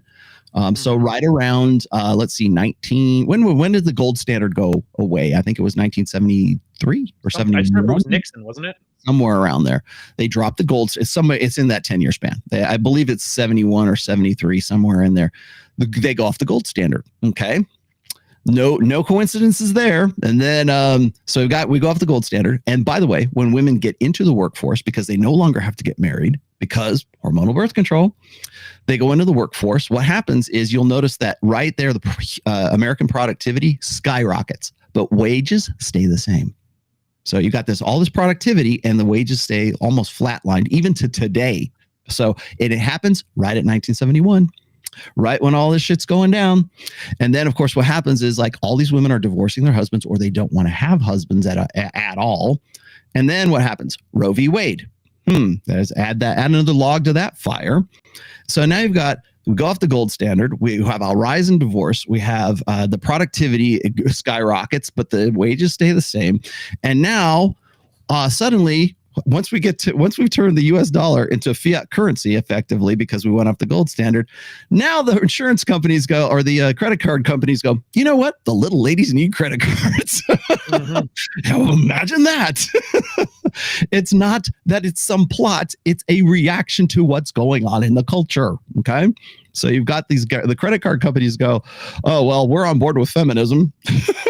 So it doesn't matter anymore that the man is the head of the household and has been paying the bills as part of the guy who makes the money, generates the money. And so therefore we can't give credit cards to wives because we don't want them to go and run them up and have all this bad debt because we're still on the gold standard when all it was going down. Immediately after we go off of that and immediately after all this like socioeconomic shift happens in the early 70s, oh, well, now these early feminists have fought for credit cards for women. No, they haven't. It's the insurance companies wanting to capitalize on it. I almost wish it was the Rockefellers at this point. At least we can grab some pitchforks and go after them, you know? Mm-hmm. Who are you going to go after in this? The shopping mall cartel? No, we're done. We're done. No. It's time to go your own way. Buy one of them fancy dolls. That's my very long-winded preview for like what's upcoming for my show tomorrow. I'm going to definitely talk. I have the video, by the way. I'll probably riff on that a little bit, but I'm going to dig a little bit deeper. I've got that video upcoming. I'm also going to break down Tim Pool's red pill epiphany. He's got a video out right now. He's talking about some new article that was in Psychology Today. I think it's interesting. You probably picked up on this too, Ryan. Tim Pool and Steven Crowder have both been very public about like red pill. Like they're spouting basically red pill vernacular now. So like they're trying. Crowder was saying, like, Crowder has a tweet out, I think it was either yesterday or today, where he's like, women are the gatekeepers of sex and men are the gatekeepers of commitment, right? That was the tweet. That's it. That's the tweet, right? Of course, everybody loses their mind. There's thousands of people responding to him because they just want to give him shit, right? Oh, you're an incel. Yeah. But the funny thing is he's taking notice of all this shit. Brittany Venti suddenly wants to go out the red pill. Then you've got like Tim Pool wants to go out the red pill, like, and not at them, but like he's like trying to like jump on the red pill train right now. And the only thing I put in that thread with Tim was like, say my name. I've been doing this forever. There's your conspiracy. These guys are the ones trying to ruin the red. Remember when Tate said that he was going to bury the red pill? I think he figured out a system. Get really popular spouting the nonsense from it, and then everybody just shits on him for funs and giggles. And now we're like, they're wearing our shit as a skin suit. Well, yeah, I was watching Fresh and Fit last night, and they've had Sneeko on there for a while, and Sneeko's just like, how old? I want to say he was big on Twitch, but he said he's pretty big. Like he's kind of like the junior version, or trying to be the junior version of Andrew Tate. Like he's got that inflammatory stuff, and everybody thinks he's red. He's speaking for the red pill, right? And he goes on an interview with Destiny, and Destiny just like ruins this kid. And so what does that do? It prompts the show last night with Fresh and Fit, which was supposed to be a debate with Sneeko and Destiny, right? Are you familiar with Destiny? Destiny's been around for a while. Yeah, I know Destiny pretty well. Okay, so they do that live, and I'm like, I'm expecting like there to be like flamethrowers back and forth between Destiny and Myron, and it's like red pill apologetics. It's like, come on, let's define the freaking red pill. Let's stop talking about it in terms of politics or social this or whatever. Who's doing the apologetics? Was that Fresh? Well, no, not necessarily. It's just like, hey, let's find things we can all agree on, right? Oh. And like when Ruslan and I are going at each other, I'm not afraid to say, look, you're full of shit, and let me tell you why you don't understand the red pill. That was the first thing out of my mouth, as a matter of fact. I said, your definition, what you think is a red pill, is incorrect. And so when we talk about like Tate, right? Tate's out there, you can't escape Tate, right? And so they think that anything that comes out of his mouth is like endorsed by the red, like he's the ambassador of the red pill, right? And like, so when he's or like when Myron says something like women should delete their Instagram if they're going to be with the guy, otherwise it's cheating, right? Okay, yeah, that's a Myron values thing. That's not a red pill thing. Or else that's a prescription. And so, or else it's like, oh, high value men deserve to cheat, or they should cheat. Like that's what, or like Ruslan tried to nail me on that, because I guess Kevin Samuels had said something like that. I don't know if he did or he didn't, but that's the impression. That's the 30-second buzz clip that I got to deal with now, because now people are like, well, you're the godfather of red pill. What is this should cheat stuff? I'm like, go ask the motherfucker that said that, not me, because I'll don't cheat. They got it. That's why you got that apologetic stuff, because I know it's like, I'm everybody's dad, and if Junior misbehaves, they go, well, Dad, what do you have to say about your son? I'm like, yeah, am I gonna have to account for every idiot running his mouth? We're gonna be here all day. Yeah. But no, the Destiny thing. So they're big on, Tim Pool does this a lot too, where instead of having a conversation, they like to show that they're having a conversation, which isn't the same thing. Like, see, guys, we can have a civil conversation. We can talk about nuance and that, but they don't say anything, because if you say something and it gets adversarial, then you lose that branding of the rationalist who can talk to anybody. Right. And that's the only way it works, is by avoiding the actual topics, which sucks, because that just means emotionally you can't disagree with somebody without turning into a flame war, like Andy Worski and shit, was just showing we're incapable of it, but we can pretend, we can play house like a bunch of kids. That's why I hate that shit. Yeah. Well, I the thing that's very frustrating for me when it comes to those kind of it ends up becoming this. That's not a debate. There's never a fucking debate. Oh, go debate Alex from Playing with Fire. About what? Oh, you're an asshole. You're a hypocrite. That's not a debate, dumbass. Okay. That's not a debate. Okay. You want to talk about individual issues? I'm there. You want to talk about your cult leader? Yeah. It'll make an interesting show. I might even go do it, but it's not a debate. And it's not a debate about like Destiny and Sneeko and the rest of these guys, because they're not even debating any like concrete terms. They don't outline the goal of the debate. There's not how do we win and how do we lose? What are we trying to establish here? Are we trying to establish that I'm a hypocrite, or are we trying to establish like objective truth? Because if that's the case, I will run you into the ground. Every freaking time I will run you into the ground. Because a lot of people come from misinformed, perspectives, because all they do is watch 45 seconds on TikTok and they think that that's the red pill. Yeah. And so like when people say, oh, you're radicalizing the youth, like, no, I'm not. If anything, I'm educating the youth. It's like these other guys. Maybe they are, right? So I don't know. I get really frustrated when guys are like, oh, this is what the red pill is. No, it's not. It's the Chilton Manual of Intersexual Dynamics, right, Ryan? I'm tired of trying to convince people. Like, go suffer on your own. You want to have your fights, go. I give up. Yeah, I'm getting to that stage. You want to know why I go and I hang out with Rocky Savo and Kevin Savo and Torsha and everybody. Like a trip to Connecticut is time and money well spent for me. That's why. That's why. Because I ain't getting anywhere. I'm not getting anywhere with Jedediah Bila, okay? I am getting places with Kevin and the rest of these guys. So. These are having fun. Remember that? The whole point of this positive male identity was to enjoy yourself, do things. Yeah, that was. I don't know if you guys caught any of those podcasts, but it's on the Red Pill Lions. So they got a new channel out now for them, and they got it's a studio. It's called Royal Fox Studio. It's in Connecticut. I won't tell you where it's at, but they got a pretty nice place. By the way, that's not my new studio. I think a lot of people were thinking that, but I was in Connecticut for about a week, and we were doing some video work and everything. It was really good. Go ahead, read that. I don't even know what this means. It says Super Chat is saying they do what Hafiz does in his convos last week. Yeah, Hafiz is from the roommates. It's apologetics. That's all it is. It's like, instead of going there and like challenging ideas and challenging other people for those ideas and their assertions, it's like, well, let's find some common ground. No, that's not that. That is absolutely, that's like the opposite of the debate. You know? Do you like stuff? I like stuff. Yeah, we like stuff. Let's see where we see the most. We're all the same. Well, like when I went on confrontation. Yeah. Well, when I went out, that's why everybody was really frustrated with my show with Jedediah Bila, because they couldn't get a goddamn word in edgewise. But the stuff that I did get in was enough to do push. I'll push her back. I push back on Ruslan. I wasn't there to say, oh, let's see what we can agree about, Ruslan. Fuck that. Let's talk about what we disagree about, because that's really the heart of the matter. That's a debate.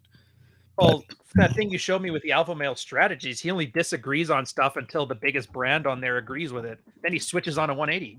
Yeah. He's the pool table dress guy, right? Right. Well, it's like, I like AMS, but it's getting to, there's always going to be a I guess a paradox or whatever, like what is worth doing and what is worth saying, right? What is, are you in this because are you doing the red pill stuff or talking about these things because it's the new hotness and it's a good, it's a trending tag somewhere, or are you doing this because you actually have an investment in all of this? And I think right now I won't say we're mainstream. We're not really mainstream just yet, but I think that when like guys like Tim Pool or Steven Crowder or the rest, Candace Owens, for crying out loud, picks up on red pill themes, I look at that and I go, you're just riding the zeitgeist, right? You're just you just want to insert yourself into that. You haven't talked. You're regurgitating. You're parroting back like terminology that has been around since probably before you even had your podcast. So, Lauren Southern, another example. Lauren Southern.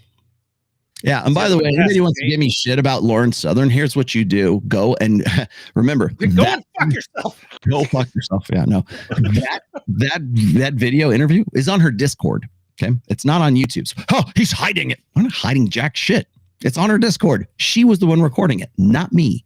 So that's number one. So clarify that. Another thing is, don't go by the 30-second clips that Anthony Johnson and DDJ are just like, spoon feeding you. Go watch the whole fucking thing before you come at me, because I'll go and get those clips and I'll show you how I will own you. There you go. I can't believe people are still watching those goofballs and their little hit piece thing. They want to find any they want to be outraged or something. Dude, yeah, but like outrage is funny. I'll tell you something that is absolutely hilarious, Ryan. Do you remember that tweet that I did? I was coming at Ivan. I think Ivan Throne. It was It was right after the 2018-21 convention, and he was popping off about some sculptor, right? Like sculpting this chick. I remember that one. But here's the backstory to this is I had said, one of the areas I think in like sort of humankind is like we men and women both have a really high capacity for creating art and creating music and have artistic expression, right? So nobody understands that when I was coming at Ivan in that thread, and this is October of 2018.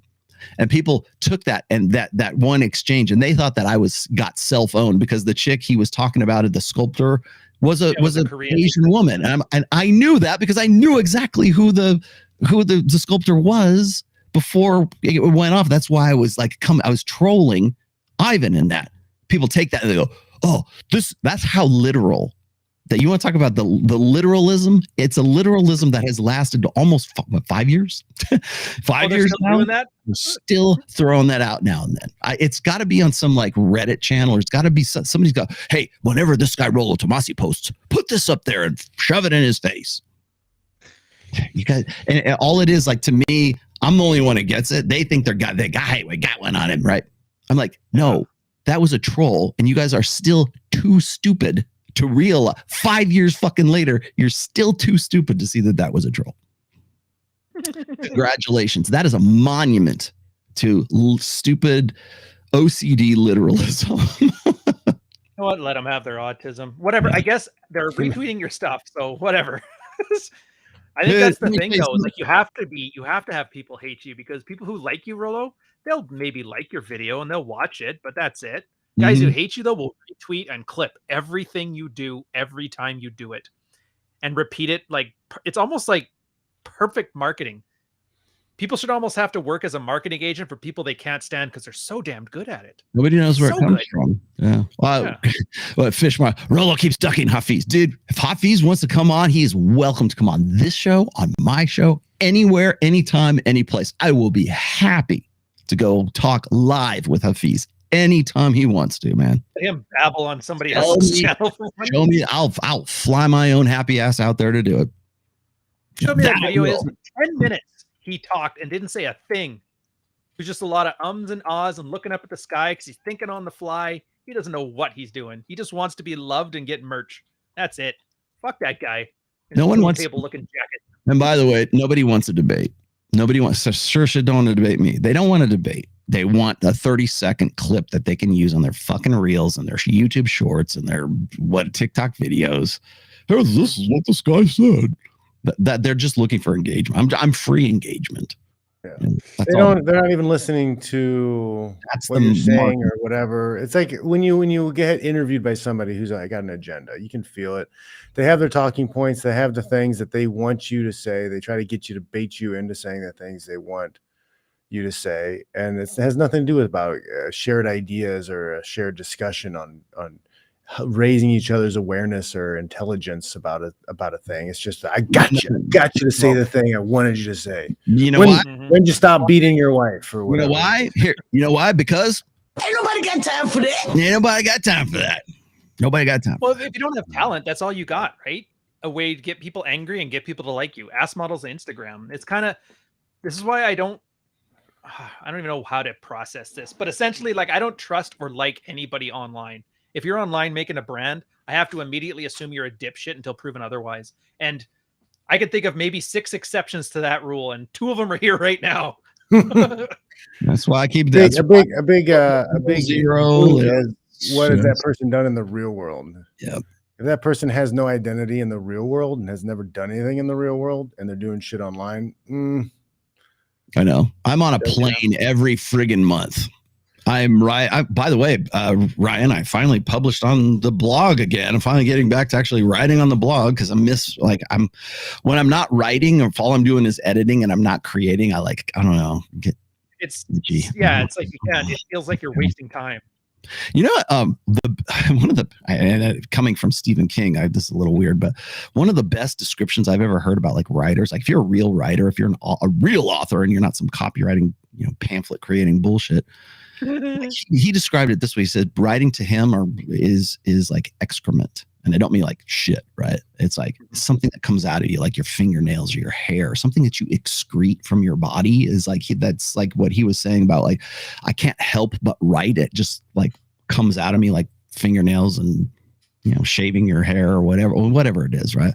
And I'm like, I kind of get it. I kind of understand that now. You just need to take a really big shit. That's what you're telling me.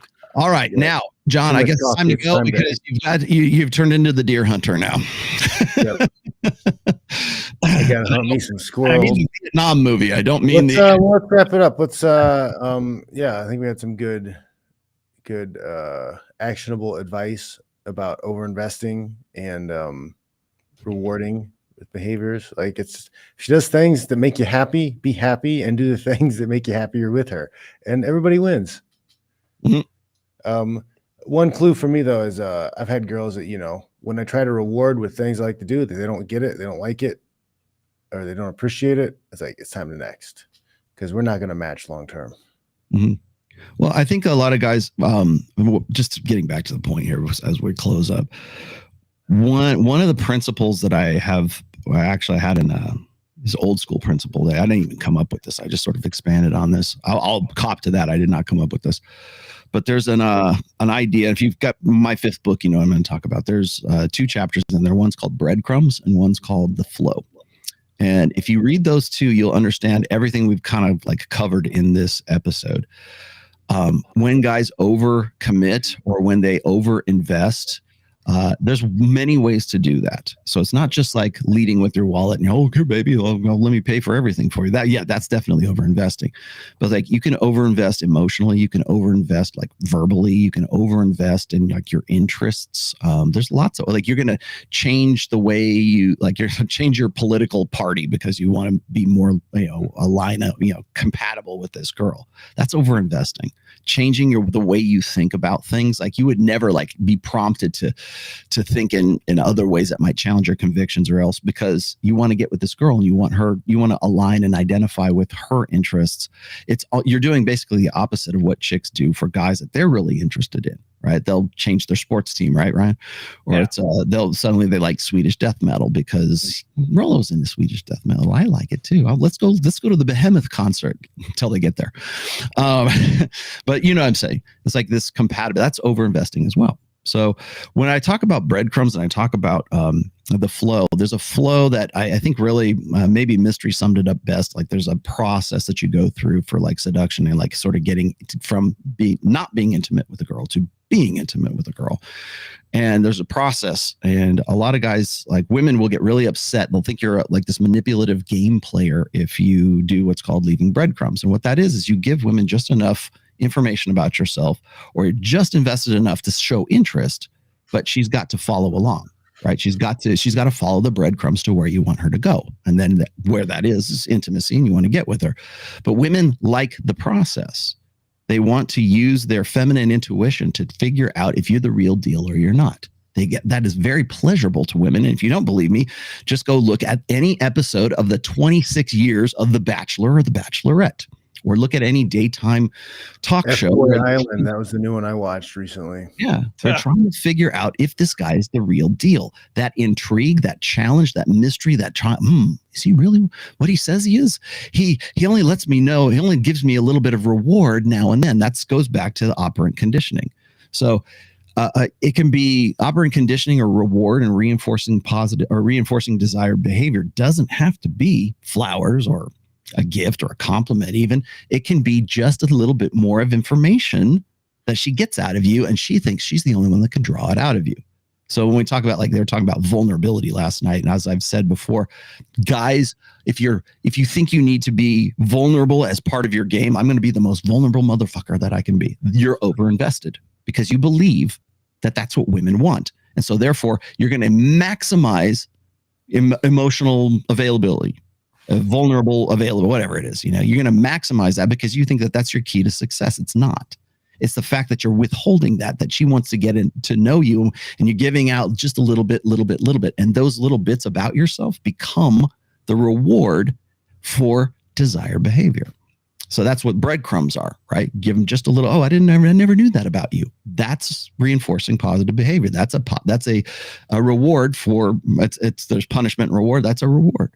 So most guys think that, when they're overinvesting, they overinvest because they give away all their rewards all at once. They give away, Ryan, they give away their commitment. And if their commitment is cheaply had, women don't want that.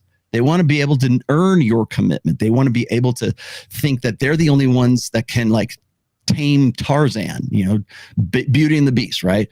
Belle has to tame the beast because she fell in love with the beast, because the beast is kind of like only gives a little bit, and it drags her into his story, and now she's intrigued, and now she's in love, and she falls in love with the guy. It's almost like it's fun. You think almost. Yeah, exactly. Not like, oh, that's gameplay. We should just all just say, hey, bitch, you're a DTF. Well, I'm not saying that direct game doesn't work. It certainly does. If you want to go, wouldn't it be great if women could just communicate like guys? Yeah, except they'd be guys. Yeah, if that's what you want. I got some places I can recommend you. Guys, I would be happy to do that with you. Yeah. It's not hard to pick up guys if you're a guy and they're into it. Yeah. The monkeypox outbreak shows you that. Trans woman, and things will work out great for you. And Billy Buster, you're right. Breadcrumbing is seen as this abusive tactic because they think that it is manipulation. Because they think and that only they're allowed to do that. Trail, you're going to turn into a sandwich artist instead of, an attorney. I think people deserve their misery. They're so bad at this. They want to be bad at it. They want to yell and scream. Anything that seems like deliberate deception of a woman's hypergamous filter, right? Her feminine intuition. Anything that seems like it is circumventing that will always be seen as abuse. Don't ignore it. Ignore that. Yeah. Anyways, I gotta go, guys. All right, guys. You got anything going on, Rolo? My show tomorrow will, in fact, be about that chick. What's her face? About the sexual revolution, and I'm going to dig into that. I'm going to dig into Tim Pool's latest video, just because now I'm going to tell him where he's right, and people think I don't like. I love Tim. I actually would love to go on Tim Pool's show. I still would. I'm not like trying to kiss his ass to get on it anymore, but I've always liked Tim Pool. Tim Pool's got a band now. He's a singer in a band. Like they ran him up. You want to talk about run up the flagpole? He put some pictures out of some music video for the band he has. I didn't even know he had a band. So I'm looking at. I haven't heard like one note of the music he's played, but like everybody was like, "Oh, this is Cope. You're in your midlife crisis." Blah blah blah. I'm like, they're coming at Tim, and I'm like, He's having fun. He's having success. He's doing stuff he wants to do. Like, leave him alone, man. Hey, don't go off. Go. The guy's sitting in his basement, overweight, never been fucked. He's like, this guy's going through a midlife crisis. Yeah. Well, isn't he like 35? Isn't that a bit early for a midlife crisis? Who knows? But like they want to give him grief for that. I'm like, bald at 29. He's just trying to do something. He has other interests than being Tim Pool. Fuck, that's great. So anyways, so tomorrow, 1 p.m. Pacific, 4 p.m. Eastern. Also, if you haven't figured it out yet, I did a show with Tori on my show, the Emergency Podcast, which, by the way, was, yes, clickbait. And every time Andrew Tate puts Emergency Podcast, that's clickbait too. And every time Myron and Fresh do it, that's clickbait too. Just putting that out there. And then I also did some really good interviews, I think, with Kevin Savo and Rocky, the Savo brothers. And that is now available on the Red Pill Lions YouTube channel, which I don't necessarily. I'll put it in the chat, but that's what I got going on. All right, Ryan, you got something going on? What's up? Yeah, I'm renaming this clip Emergency Podcast. Is coming out tomorrow. No, honestly, I'm taking a break. I have uploaded and edited enough videos to last till like late September. I got to finish book 2. So I'm essentially just going to go offline. I'll still do my Patreons on Thursday. That's for guys this is actually like work's getting done. It's none of this fucking nonsense. So I'm not going to pitch it here, but between that and I'll probably still do Red Mornings, but that's it. Beyond that, I'm going full Clary. See you guys in a month. Hopefully by then the book is finished. Yeah. That's all right. You guys can go to johnfish.net, sign up for the newsletter. I've got programs on the Gumroad. Check them out. I got counseling and all that stuff going on, consults. So get in the DMs asked me about them. All right, guys, good show. Thanks for stopping in. Good. It's All good right, for we'll a check quick you one. later. It was a quickie.